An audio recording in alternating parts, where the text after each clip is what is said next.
혼인 잔치집의 포도주, 그런 주제로 함께 말씀을 생각하면서 은혜 나누도록 하겠습니다. 제가 몇 달 전에 뉴욕에 부흥회를 갔을 때 한 목사님께서 성경에 나오는 음식만 연구하신 분이 계셨어요. 그 중에 과일 중에 포도와 그 과일로 만든 포도주에 대해서 연구를 많이 하셨습니다. 그분을 통해서 포도와 포도즙이 얼마나 우리 인체에 유익을 주는지에 대해서 제가 깜짝 놀랐어요. 포도는 당분이 많아서 피로 회복에 아주 좋다고 하고 비타민 A, B, B2, C, D가 풍부해서 신진대사에 원활하게 한다. 또 포도는 이뇨작용을 해서 몸 안에 노폐물을 배출하는 데 좋다고 말해 주었습니다. 포도에는 또 무기질이 많고 그래서 뼈와 근육을 튼튼하게 해준다. 포도주는 조혈작용을 해서 빈혈을 치료해 주고 충치도 예방하고 또 동맥경화와 심장병 예방에 효과가 있다. 뭐 이렇게 좋은 얘기를 듣고 성경 읽다 보니까 포도주만 딱 드러나면 내 눈이 번쩍 떠졌어요. 그런데 계속 성경을 연구해 보니까 예수님께서 이 포도에 대한, 또 포도원에 대한, 포도주에 대한 이야기를 많이 하셨더라고요. 나는 참 포도나무, 너희는 가지. 이스라엘 민족을 하나의 포도원, 포도밭 이렇게 말씀하셨고, 또 우리 예수님께서 잡히시기 전날 최후의 저녁 식사하시면서 저희들에게 포도주 나눠주었습니다. 받아 마셔라, 너희 죄를 사하는 내 피다. 이런 말씀도 하셨고, 또 선한 사마리아 사람이 강도 만난 사람을 치료할 때 포도주를 상처에 부었다 하는 말씀도 있고, 오순절날 성령의 충만함을 받은 사람들을 가리켜 포도주에 취했다, 세술에 취했다 이렇게 말을 하므로 포도주에 대한 이야기가 아주 많이 나왔습니다. 그리고 오늘 본문 말씀은 예수님께서 공생애를 시작하면서 요한복음에는 7대 기적을 기록했는데 그 중에 첫 번째 기적이 물이 변하여 포도주가 되게 하는 일을 혼인 잔치집에서 행하셨다는 겁니다. 이 포도에 대한 교훈이 정말 많습니다. 여기에서 혼인 잔치 도중에 포도주가 떨어졌어요. 그런데 예수님이 물로 포도주를 만드심으로 인해서 그 문제가 해결이 돼요. 그리고 예수님이 만든 포도주는 사람이 빚어 만든 포도주보다 더 질이 좋았어요. 자, 여기에서 우리에게 준 교훈이 몇 가지 있어요. 첫 번째는 떨어진 건강, 떨어진 믿음, 떨어졌던 하여튼 첫사랑, 귀한 것이 사라짐으로 오는 근심, 걱정, 인생살이의 모든 문제가 대두됐을 때 그걸 해결을 하지 못하면 갈등이 오고 책임 전가를 하게 되면 싸움이 벌어지고 잔치집 분위기가 아주 조상집 분위기로 바뀔 수도 있습니다. 그런데 이런 문제 해결을 위해서 우리는 어떻게 해야 될까? 우리 인생살이에서, 그리고 오늘의 교회와 오늘의 국가는, 공동체는 문제 발생 시 어떻게 해야 될까? 여기에 해답이 있어요. 첫 번째는 예수님을 초대해야 됩니다. 여러분, 우리 인생살이에 예수님을 초대하고 예수님을 환영하고 모셔드리고 그분이 모든 일을 주관하도록 그분께 맡겨드리고 무슨 명령 하시면 순종하면요, 주님이 우리가 못하는 일을 하십니다. 이 갈릴리 가나 혼인 잔치집의 문제 해결의 첫 번째는 예수님을 초대했기 때문에 가능했던 일이죠. 자, 22절 말씀 같이 읽어봅니다. 예수와 그 제자들도 혼례의 청함을 받았더니. 예, 우리 예수님은 인격자세요. 우리 예수님 싫어하고 박해하고 그러면 주님이 피하세요. 그러나 환영하고 좋아하고 영접하면 어디든지 가세요. 그 초대하는 자가 비록 세리, 죄인입니다. 창기, 창녀입니다. 죄인, 어떤 사람이라도 주님을 필요로 하고 환영하고 모셔드리면요, 주님은 그를 구원해 주십니다. 그래서 우리 인생 문제의 시발은 예수님을 찾는 데 있고 구하는 데 있고 주님을 환영하고 모셔드리는 데 있는 줄로 믿습니다. 요한복음 1장 12절을 다 외워봅니다. 영접하는 자, 곧 그 이름을 믿는 자들에게는 하나님의 자녀가 되는 권세를 주셨으니, 이는 혈통적으로 난 것이 아님 육정적으로 나서도 안 됩니다. 우리 아버지가 장로님, 우리 아버지가 목사님, 우리 어머니가 권사님도 소용없습니다. 우리는 예수님을 그로 영접해야 합니다. 그래서 예수께 속한 자, 예수를 닮은 그리스도인이 되어야 합니다. 울어도 못하고 참아도 안 되고 죽어도 힘써도 안 되는 일이 예수님을 모시면 해결이 됩니다. 빌립보 감옥에 사도 바울이 갇힙니다. 그날 밤 지진이 나가지고 옥문이 열렸습니다. 몸에 매어놨던 사슬이 풀렸습니다. 간수가 잠을 자다 일어나 보니 옥문이 열린 것을 보고 죄수들이 도망한 줄 알고 자살을 하려고 하지요. 당시 로마법에는 죄수가 도망을 갈 경우 간수를 처형시켰습니다. 그래서 그는 스스로 목숨을 끊으려고 하자, 우리가 여기 있습니다, 당신의 몸을 상하게 하지 마십시오. 그러자 이 간수가 충격을 받고, 선생님들이요, 내가 어떻게 해야 구원을 얻으리까? 주 예수를 믿으세요. 그리하면 당신도 당신 가족도 구원을 받을 수 있습니다. 그 예수를 어떻게 믿는 건데요? 예수님의 복음을 바울이 전했고, 그는 예수 영접했고, 자기만 예수를 믿는 게 아니라 전 가족도 예수를 믿고 세례를 받음으로 그 집안에는 불안이 사라지고 기쁨과 평안이 넘쳐났습니다. 사도행전 16장 4절, 그와 온 집이 하나님을 믿음으로 크게 기뻐하니라. 아멘. 예수를 영접해야 그때부터 인생 문제가 풀린단 말이죠. 두 번째, 이 혼인잔치집에 포도주가 바닥에 나고 근심이 됐을 때 문제 해결을 위해서 어떻게 해야 되는가? 두 번째는 예수님께 기도를 해야 합니다. 아멘. 평생에 하나님이 다윗과 함께 했어요. 40년을. 그런데 다윗이 실수가 없었던 건 아니고 범죄를 안 저런 일이 그런 사람이 아니에요. 그도 우리와 같이 연약함을 지녔고 실수하고 죄 범했던 사람이요. 그래도 하나님이 그를 버리지 않았던 이유는 잘못은 얼른 해결을 했고, 더 중요한 것은 때마다 일마다 하나님께 물었어요. 이번에 이런 일인데 어떻게 할까요? 전쟁에 났는데 올라가 칠까요? 뒤로 돌아갈까요? 참을까요? 뭐든지 물어보고 하나님이 응답하면 하나님이 시킨 대로 했더니 형통하였더라. 기도는 뭐냐면 하나님과 상담하는 거예요. 하나님과 대화하는 거예요. 사정을 앞에 아려는 거예요. 어떻게 하면 좋을까요? 물어보는 거예요. 그럼 하나님이 반드시 응답하신 줄로 믿습니다. 우리 인간은 하나님 앞에 기도를 하면요, 하나님이 때에 하나님의 방법대로 응답을 하세요. 자, 마리아가 기도했더니 예수님이 응답하는 내용 4절입니다. 맞죠?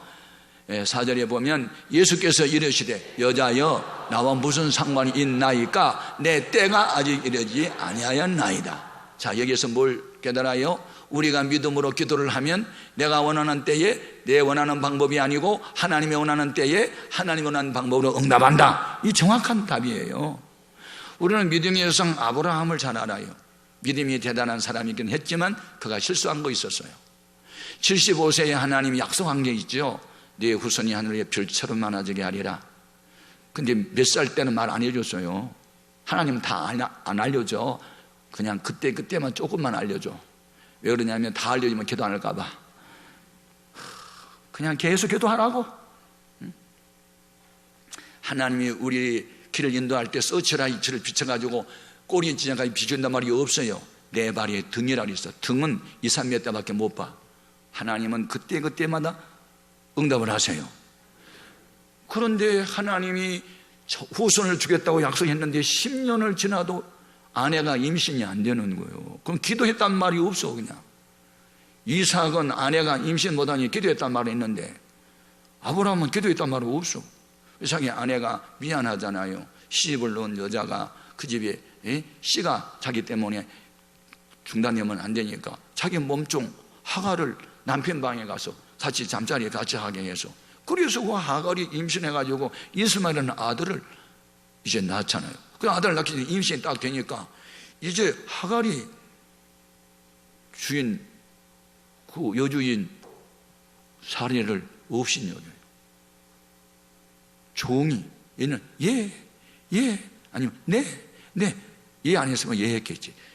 지금은요, 하갈이 임신한 뒤에 자기가 섬기는 여주인들은 아이고 피곤한데 물 좀 떠올래요 이렇게 됐어요. 그러니 본처가 열받았다 이제. 그래가지고 나가! 막 샹 하면서 나가라고 했어요. 그래서 최초의 가출자가 하갈이에요. 임신해가지고. 그래 또 천사가 야 너 주인 더 성의해야지, 너 신분을 똑바로 한다. 그래 임신했다고 여자 주인이 종되냐? 끝까지 여자 주인을 섬겨야지. 들어가. 그렇게 해서 또 들어오잖아요. 여러분 인간 수단 방법 쓰면 가정보로 생기는 거예요. 그래 나중에 언제 아들을 주냐면 100세 때 이스마엘이 난 지 10년 지나서 처음 약속한 걸로 따지면 25년이 지나서 응답을 하세요. 그래서 이제 100세에 아브라함이 사라가 90세에 이제 아들을 낳는데 이삭을 낳지요. 그래서 아이가 좀 자라서 젖을 뗄 때가 되니까 대회를 베푸는데 그 15살 형인 이스마엘이 이제 갓난 어린 아이를 또 업신여기고 조랑하고 그러니까 또 사라가 이번에 또 열받았어요. 그래가지고 저 계집종이 아들 난 이후로부터 건방지고 그 아들까지도 이 버릇이 없다고, 그리고 또 가정불화가 생겨가지고 또 아브라함하고 대판 싸워요. 저 여자를 쫓아내라! 그래가지고 결국은 아브라함 집에서 또 쫓겨나요. 하갈과 이스마엘이. 무엇을 배워요? 하나님의 때를 기다리지 못하고 인간 수단 방법 쓰면 이런 가정불화와 상처가 많다 그 말이에요. 그러니까 사람은 10년으로 거두는 거예요. 여러분 우리는 조급하지 말고 하나님의 때를 기다려야 될 줄로 믿습니다. 빨리빨리가 좋은 게 아니에요. 하나님의 때를 맞추는 게 더 중요한 것이지. 아멘입니까? 그래서 하나님의 때를 기다렸다. 내가 원하는 방법으로만 응답이 아니고 하나님이 원하는 방법이 있다. 그때가 언제는 우리는 모른다. 그래서 그날까지 우리는 근신하고 정신 차리고 기도하고 순종하고 살다 보면 때가 되면 더 좋아질 줄로 믿습니다. 이 세 번째로 잔치집에서 이 물이 포도주가 되기 위해서는 어떻게 되냐면 우리 모두는 하인이 돼서 예수님의 말씀에 순종을 해야 됩니다. 우리 예수님께서 무슨 이적을 행하실 때 큰 은혜를 주시고 복을 주실 때는 그냥 안 줍니다. 뭔가 꼭 요구를 합니다. 기도를 하라든지 아들을 좀 바치라든지 무슨 봉사를 좀 하라든지 나 식사 대접 한번 하라든지. 누가 그랬어요? 엘리사가 사르와 과부에게 나 배고프니 먹을 거 달라고 하잖아요. 뭔가 요구를 해요. 하나님이 뭔가 요구하지 않고 복 주는 것은 한 번도 없어요. 있어요? 없어요. 내가 보는 성경은 없어요. 뭔가 기도를 하라든지 뭘 꼭 하라 그래요. 우리는 주님이 기적을 기대한다면 주님이 먼저 무슨 말씀을 하시는지 귀담아 들어야 됩니다. 이걸 누가 알았어요? 마리아가 알아요. 그래서 하인들을 불러놓고 예수님은 무슨 큰 일을 행하실 때마다 뭔가를 요구한다. 앞으로 분명히 주님이 때가 되면 무슨 명령을 내릴 테니까 무슨 말씀을 하든지 그대로 하라. 그렇게 말을 해요. 이게 중요합니다. 여러분 기적을 경험하기 원하거든 여러분이 원하는 것만 골라 순종하지 말고 무슨 말씀을 해도 아멘하고 순종하십시오. 이게 신앙입니다. 자, 5절 말씀 같이요. 그의 어머니가 하인들에게 이르되 너희에게 무슨 말씀을 하시든지 그대로 하라 하니라. 아멘. 우리가 예수님을 바로 믿는 방법은요, 나를 부인해야 돼요. 자기 마음을 비워야 해요. 자기 마음을 낮은 대로 내려앉게 해야 해요. 자기 마음의 의식을 종의 의식으로 바꿔놓지 않으면 순종하지 못합니다. 자기 의견, 자기 생각 자꾸 말하다 보면 변론이 생기고 그리고 주님 명령을 자꾸 거역하게 되는 거예요. 오늘 우리는 구원을 받는 입장으로 돌아가면 자녀라는 권세를 당당히 누려야 하지만 사역을 한다, 교회를 섬긴다, 잔치집에서 봉사를 한다? 그러면 우리는 주님의 명령을 기다리고 그것이 내 마음에는 맞지 않아도 아멘! 순종을 할 때 물은 변해서 포도주가 됩니다. 이 중요한 거예요. 그러면 왜 우리는 순종하고 복종해야 될까? 그것은 이미 예수를 믿는 순간 우리 몸은 하나님이 예수님의 피로 값을 주고 우리를 사버렸어. 그래서 소유 이전해 버렸어요. 그래서 우리의 몸은 더 이상 우리 것이 아니고 값으로 산 하나님의 것이 되었어요. 아멘 하세요. 착각하지 마세요. 여러분은 소유주로 인생을 살면 안 돼요. 우리는 종에 대해서 주인의 것을 관리하는 청지기의 삶을 사는 거예요. 우리는 관리자일 뿐이에요. 소유주가 아니에요. 24시간 시간 관리 어떻게 하느냐? 하나님이 준 건강 관리 어떻게 하느냐? 하나님이 돈 줬는데 돈 관리 어떻게 하느냐? 하나님이 너에게 사람 맡겼는데 사람 관리 어떻게 하느냐? 우리의 인생살이는 시간 관리, 건강 관리, 사람 관리, 재산 관리, 관리요! 관리. 종이 무슨 고난이 있어요? 종은 자기 시간, 자기 생각, 자기 계획 아무것도 없어요. 종에게 있는 건 딱 하나, 주인만 있을 뿐이에요. 주인이 가라, 네, 오라, 이거 하라. 그것이 종인데 우리 교회 모든 교회의 직분자는 다 종의 모습으로 돌아가 주님 명령 앞에 순종하고 복종하면 물은 포도주가 된다. 이게 기적이에요. 아멘입니까? 그래서 하인들은 주님 명령에 순종하죠. 돌 항아리에 물을 채우라. 예. 연회장에게 물을 떠다 드려라. 네. 이것이 중요합니다. 우리 예수님께서 드디어 명령을 내리셨는데 무슨 명령 내리는지 볼까요? 본문 6절 이하 같이요. 거기에 유대인의 정결 예식을 따라 돛에 통도는 돌 항아리 6에 놓였는지라 예수께서 그들에게 이르시되 항아리에 물을 채우라 하신즉 아귀까지 채우니 이제는 떠서 연회장에 갖다 주라 하시며 갖다 주었더니 연회장은 물로 된 포도를 맛보고도 어디서 났는지 알지 못하되. 여기에서 물로 된 포도주란 말이 나오죠. 예.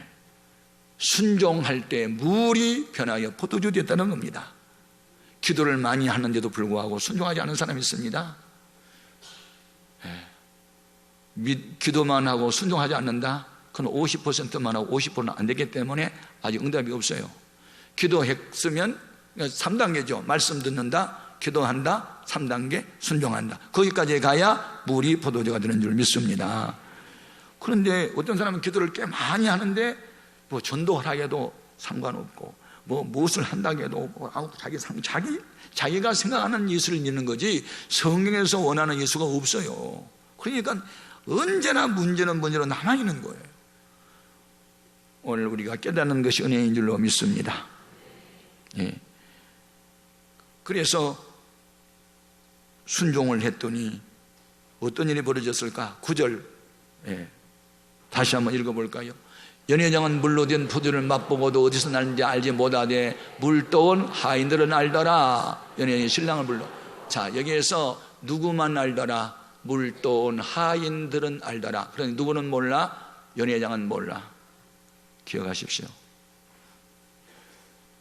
높은 자리에 올라가 권위는 내세우고 지시하고 명령하는 사람에게 은혜가 임한 게 아니고 낮은 자리로 내려가서 하인 노릇처럼 섬기는 사람에게 이 영적 비밀은 알아진다고 말이죠.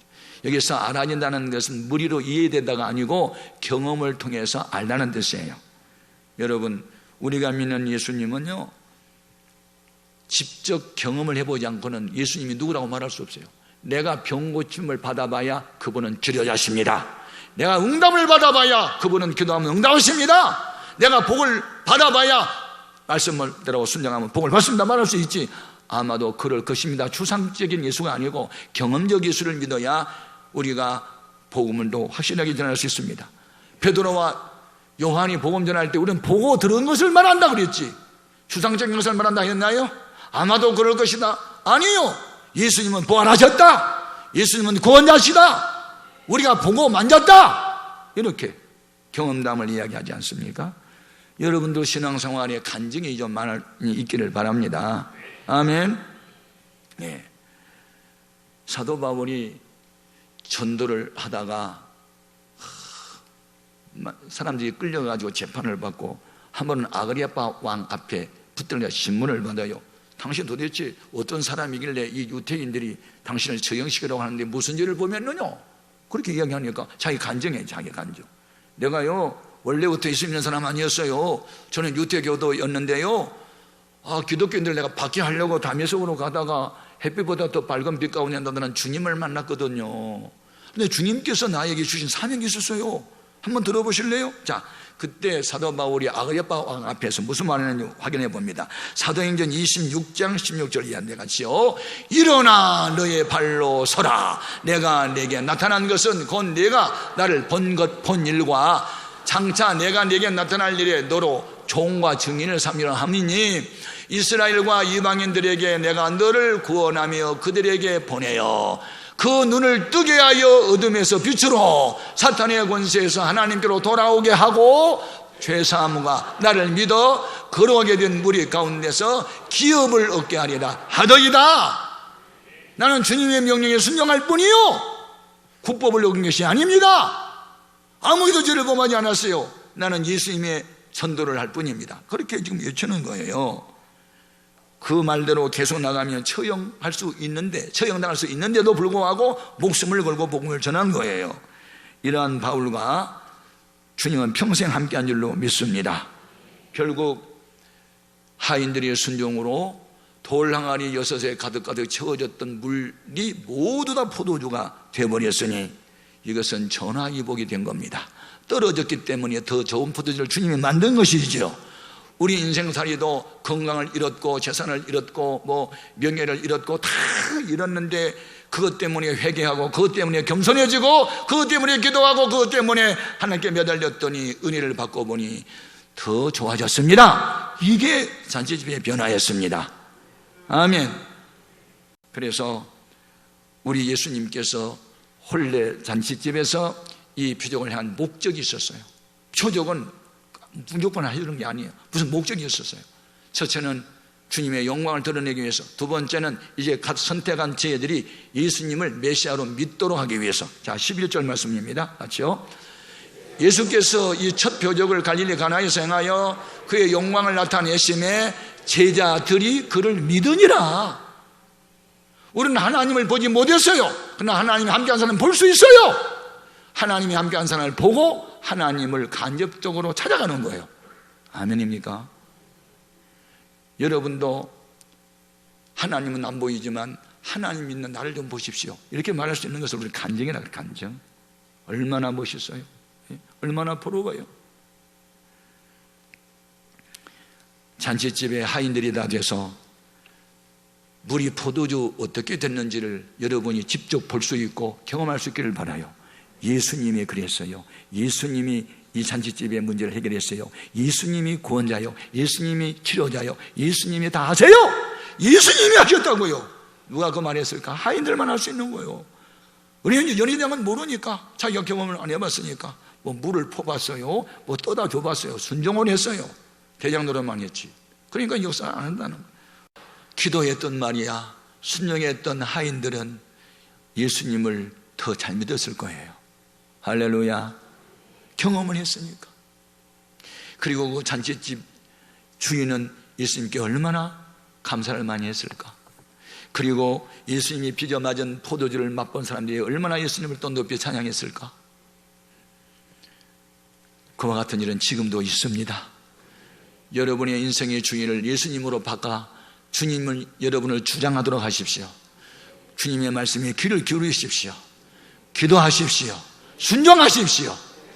그리고 주 예수의 이름을 높여 자랑하고 사십시오. 그 예수는 평생 우리들과 함께 할 줄로 믿습니다. 기도하십시다.